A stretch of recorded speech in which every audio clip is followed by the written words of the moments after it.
Assalamu alaikum, my dear students. I hope all of you are good. I am your instructor of chemistry, and today we will discuss the most important questions of chapter number 1.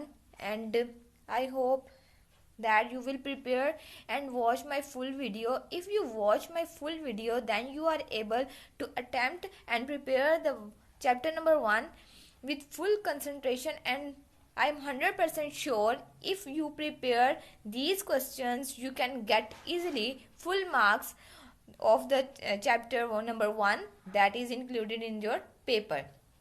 So if you want to know about the important questions, please watch my full video. I will share the questions and answers that are very important for you. Bismillahirrahmanirrahim. Let's start our topic. Students, today's lecture is very important for you if you want to get extraordinary marks in your exam or you want to even pass the chemistry. बहुत सारे students परेशान रहते हैं, हम chemistry किस तरह से prepare करें, हमें याद नहीं होता, क्या याद करना है क्या नहीं याद करना. तो मैं आज आपके साथ शॉर्ट क्वेश्चंस शेयर कर रही हूँ. अगर आपको ये शॉर्ट क्वेश्चंस जो है, मैं पहले आपके साथ क्वेश्चन शेयर कर देती हूँ. अगर आप बुक से खुद ही इसके आंसर फाइंड आउट कर सकते हैं तो ठीक है. अगर आपको आंसर नहीं मिलते तो मेरी वीडियो पूरी देखिएगा. वहाँ पे मैं आपको बताऊंगी किस तरह से क्वेश्चन अटेम्प्ट करना है, किस तरह से लिखना है और किस तरह से आपको ज़्यादा से ज़्यादा मार्क्स मिल सकेंगे. So let's start our question number 1, that is define isotope with example. तो आपने आइसोटोप और उसको एग्जाम्पल के साथ डिफाइन करना है. What is the reason that elements have fractional atomic mass. Question में कह रहा है कि एलिमेंट्स का फ्रैक्शनल एटॉमिक मास क्यों होता है. आपने वीडियो जो है वो मेरी सुनते जाना है और ये क्वेश्चंस को अपनी बुक पे एक पेपर लेना है और स्टिकी नोट्स हो वो ले लें या कोई भी एक पेपर ले लें, उनके ऊपर ये क्वेश्चंस को राइट करना है और अपनी बुक के अंदर ही इसको पेस्ट कर लेना है. ठीक है. इस तरह जब भी आप बुक खोलेंगे तो आपको मेरा पेज नहीं ढूंढना पड़ेगा, पता नहीं इसके कौन से क्वेश्चंस थे. इस तरह आपको बहुत इजी हो जाएगा स्टडी करना. Next question is what is relative abundance of isotope, how is it determined. यानी कि आपने रिलेटिव अबंडेंस को डिफाइन करना है और उसके साथ में फॉर्मूला लिख देना है. 1 mole of different gases have different message but occupy same volume. इसका आंसर भी बुक में गिवन है, आपने देखना है कहाँ पे गिवन है. अगर नहीं मिलता तो मेरी पूरी वीडियो देखें, मैं आपको बताऊंगी इंशाल्लाह. Next question number 5 is define Avogadro's number. And the question number 6 is give equation two relate Avogadro's number and mass of an element. Now the question number 7 is calculate mass of 10⁻³ moles of MgSO4. The next question number 8 is calculate the number of water molecule in 10 gram of ice. ठीक है. अगर आपको नहीं clear नजर आ रहा तो मैं साथ में बोल भी रही हूँ ताकि आप आसानी से लिख सकें. Next question number 9 is define molar volume and the question number 10 is define stoichiometry and write down its basic assumptions. The next question is define limiting reactant, how they can be identified. And the next question is differentiate between actual yield and theoretical yield. And the next question is define percentage yield. The question number 14 is many chemical reaction taking place in surrounding involving limiting reactant. Question number 15 is no individual neon atoms in the sample of the element has mass of 20.18 AMU. And the question number 16 is nitrogen and N2 and carbon monoxide CO have same number of electron, proton and neutron. Explain it. And the question number 17 is why law of conservation of mass has to be obeyed during stoichiometric calculations. तो ये थे आज के question 17. मुझे 100% यकीन है और मैं आपको 100% यकीन के साथ ये कहती हूँ अगर आप 17 क्वेश्चंस प्रिपेयर कर लें तो चैप्टर जो 1 है वो आपकी फिंगर टिप्स पे आपको प्रिपेयर हो जाएगा। तो अगर आप ये प्रिपेयर कर लेते हैं तो समझिए आपकी ऑलमोस्ट बहुत अच्छी जो है इस चैप्टर। स्टूडेंट्स को यहाँ पे कुछ क्वेश्चन जो है वो बहुत कंफ्यूजिंग लग रहे होंगे, क्वेश्चन समझ नहीं आ रहा होगा, आंसर नहीं पता कहाँ पे गिवन है, तो इन स्टूडेंट्स के लिए मैंने आंसर्स भी जो है वो सारे कलेक्ट किए हैं, मैं अभी आपको शेयर करती हूँ आपके साथ। Question number 1, define isotope with example. आपने बस आइसोटोप को डिफाइन करना है। यहाँ पे किस तरह से डिफाइन करेंगे? Isotope atom of an element having same atomic number but different atomic mass. Carbon की एग्जाम्पल दे देनी है, उसके 3 आइसोटोप होते हैं, C12, C13 एंड C14। ठीक है, ये तो मैंने आपको वैसे बता दिया। अब नेक्स्ट क्वेश्चन देखते हैं उसका आंसर क्या है। What is the reason that element have fractional atomic mass? ठीक है, तो ये दोनों क्वेश्चन सेम है। The atomic mass of most elements are fractional because most elements occur as a mixture of isotopes of different masses and their fractional atomic mass arises because of this mixture। ठीक है, तो ये था हमारे पास question number 2। And the question 3 is, what is relative abundance of isotopes? How is it determined? ठीक है, तो इसका आंसर क्या होगा? The percentage of each isotope in a mixture of isotope of an element is called relative abundance of isotopes. The presence of isotope of all the elements have their own natural abundance. The properties of a particular element are mostly correspond to the most abundant isotope of that element। और जो next portion था उसका कि how is it determined? The relative abundance of the isotope of an element can be determined by mass spectrometry. साथ में आपने यहाँ से एक टेबल में एग्जाम्पल दी हुई है, वो आपने ले लेनी है। हाइड्रोजन की ले लें, उसकी अबंडेंस कितनी है? 99.985 एंड 0.015 एंड मैस। और ये पूरी आपने एक एग्जाम्पल कार्बन की कर लें, नाइट्रोजन की कर लें, जो आप करना चाहें वो आपने करनी है। तो इस तरह ये आपका क्वेश्चन जो है वो अटेम्प्ट हो जाएगा। The next question, the question number 4 is 1 mole of different gas has different masses but occupy same volume। ठीक है, तो अब why? It is very interesting note that 22.414 decimeter cube of each gas has a different mass but same number of molecule. कि हमारे पास जो gas है 22.414 है, उनके नंबर ऑफ मॉलिक्यूल क्या होंगे? सेम होंगे। Reason is that the mass and the size of the molecule do not affect the volume, कि वो वॉल्यूम को इफेक्ट नहीं करते। अगर सेम नंबर ऑफ जो है वो मॉलिक्यूल है तो उनका वॉल्यूम 22.414 डेसीमीटर क्यूब ही होगा। क्यों? Normally it is known that in the gaseous state the distance between the molecule is 300 times greater than their diameter। यानी कि जितना उनका डायमीटर होता है उससे 300 टाइम्स उनके दरमियान में डिस्टेंस ज़्यादा पाया जाता है, इसलिए नंबर ऑफ मॉलिक्यूल्स उनके वॉल्यूम को इफेक्ट नहीं करते। सॉरी, डिफरेंट हमारे पास जो मैसेज हैं वो हमारे सेम नंबर ऑफ मॉलिक्यूल्स को ऑक्यूपाई करेंगे और उनका वॉल्यूम भी सेम रहेगा। Next question is define Avogadro's number with example. इसकी डेफिनेशन क्या होगी? The number of atom, molecules and ions in 1 gram atom of an element, 1 gram molecule of a compound and 1 gram ion of a substance respectively is called Avogadro's number. It is denoted by Na. This number is found to be 6.02 10 raised to power 23। तो यहाँ पे बहुत सारी examples हैं, आपने इसमें से 2-3 कर लेनी है। 1.008 gram of hydrogen is equal to 1 mole of hydrogen is equal to 6.02 10 raised to power 23 atoms of hydrogen. 23.8 gram of sodium is equal to 1 mole of sodium is equal to 6.02 10 raised to power 23 atoms of sodium. 238 gram of uranium is equal to 1 mole of uranium is equal to 6.02 10 raised to power 23 atoms of uranium. 3 examples are enough.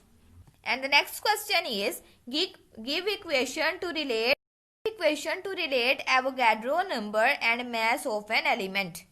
तो आपने इसमें ये वाली जो है equation लिखनी है, number of atom of an element is equal to mass of element over atomic mass multiply with Avogadro's number. हमने क्योंकि ये फाइंड आउट करना है तो आपने इस फॉर्मूले को रीअरेंज करना है. अगर आपको रीअरेंज करना नहीं आता तो आप जो है मुझे कमेंट सेक्शन में कमेंट करें. I will share the formula. And the next question is calculate mass of 10 raised to power minus 3 moles of MgSO4. MgSO4 जो है वो एक आयनिक कंपाउंड है और हमने उसका मास कैलकुलेट करना है. तो हम क्या करेंगे, नंबर ऑफ ग्राम फॉर्मूला और mole of the substance is equal to mass of ionic substance over formula mass of ionic substance. Formula mass निकालेंगे हम. मैग्नीशियम का 24, एस का 32, ऑक्सीजन का 16 और वैसे SO4 का 96. सारा आ गया आपके पास 120. Number of moles 10 raised to power minus 3 given है. वैल्यू पुट करेंगे 10 raised to power minus 3 is equal to mass of MgSO4 over 120. Mass of MgSO4 is equal to 10 raised to power minus 3 moles multiplied with 120. The answer is 120 10 raised to power minus 3. And then we can say that 0.12 gram. The next question that is also given in your book is calculate the number of water molecules in 10 gram of ice. ये आपकी book में ये given है लेकिन वो थोड़ा सा solve करना है. जितना मैंने यहाँ पे आपको दिखाया है इतना ही सॉल्व करना है. mass of ice 10 gram, molar mass of water 18, number of molecules mass or molar mass multiply with Avogadro's number. 10 divided by 18 multiply with 6.02 10 raised to power 23 and the answer is 3.34 10 raised to power 23. The next question is define molar volume. तो जब भी define है आपने example लाजमी देनी है. The volume occupied by 1 mole of an ideal gas at standard temperature and pressure 0 degree centigrade and 1 atm is called molar volume and this volume is equal to 22.414 decimeter cube. This is true only when the gas is ideal.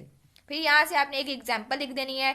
2.0168 gram of H2 is equal to 1 mole of H2 is equal to 6.02 10 raised to power 23 molecules of H2 is equal to 22.414 decimeter cube of H2 at STP. Next question is define stoichiometry and write down its basic assumptions. अब stoichiometry क्या होता है? The branch of the chemistry which deals with quantitative relationship between reactants and products in a balanced chemical equation is called stoichiometry. And the basic assumptions are all the reactant are completely converted into product, no chemical side reaction occur, and the third, for the calculation the law of conservation of mass and law of definite proportion are obeyed.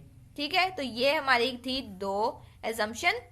अगर आप law of conservation of mass और law of definite proportion की definition note करना चाहते हैं, वैसे मैंने आपको पीछे लेक्चर में भी करवाई थी, अब भी आप कर सकते हैं. Law of conservation of mass, total mass of the reactant is equal to the total mass of product. And the law of definite proportion, a pure chemical substance always contain the same elements combined together in the same ratio by mass. अगर आपको मेरी video अच्छी लग रही है तो please जो है वो नीचे सब्सक्राइब के बटन पे क्लिक करें और मेरे चैनल को सब्सक्राइब करें ताकि आपको मेरी न्यू वीडियोस के नोटिफिकेशन मिलते रहें. और प्लीज़ इस वीडियो को लाइक कीजिएगा अगर आपको अच्छी लग रही है. तो चलिए हम नेक्स्ट क्वेश्चन जो है वो स्टडी करते हैं. Differentiate between actual yield and theoretical yield. Actual yield, the amount of product obtained from experiment in a chemical reaction is called the actual yield of that reaction. And theoretical yield, the amount of products calculated from balanced chemical equation is called theoretical yield of that reaction. It is also known as observed yield. It is also known as expected yield. The amount of product obtained is less than the theoretical yield, and here the amount of product obtained is always greater than the actual yield. Next question is define limiting reactant and how can they be determined. तो पहले तो आप define करें इसे. A reactant which is consumed earlier due to its lesser amount and controls the amount of product formed in a chemical reaction is called limiting reactant. फिर एक आपकी book में एग्जाम्पल गिवन है 2H2 plus O2 2H2O. तो अब मैं आपको पूरी एक्सप्लेन नहीं करूंगी क्योंकि वीडियो जो है वो बहुत लॉन्ग हो जाएगी, फिर आप थक जाएंगे, फिर आपको दिल नहीं करेगा वीडियो को सुनने को, तो इसलिए मैं थोड़ा ये स्किप कर रही हूँ. और जहाँ तक बात रही इसको कैसे डिटरमिन करते हैं, तो लिमिटिंग रिएक्टेंट के लास्ट पैराग्राफ में 3 लाइंस लिखी हैं, वो आपने इधर ऐड करनी है. वो क्या है कि आपने सबसे पहले रिएक्टेंट के मोल्स बैलेंस्ड इक्वेशन से कैलकुलेट करने हैं, फिर आपने प्रोडक्ट के उसी से कंपेयर करके निकाल लेने हैं, और फिर देखना है कि कौन सा रिएक्टेंट जो है वो आपको कम यील्ड दे रहा है. तो इस तरह से हम लिमिटिंग रिएक्टेंट फाइंड आउट करने हैं. तो वो 3 पॉइंट्स भी आपने इंक्लूड करने हैं. And the next question is what is percentage yield.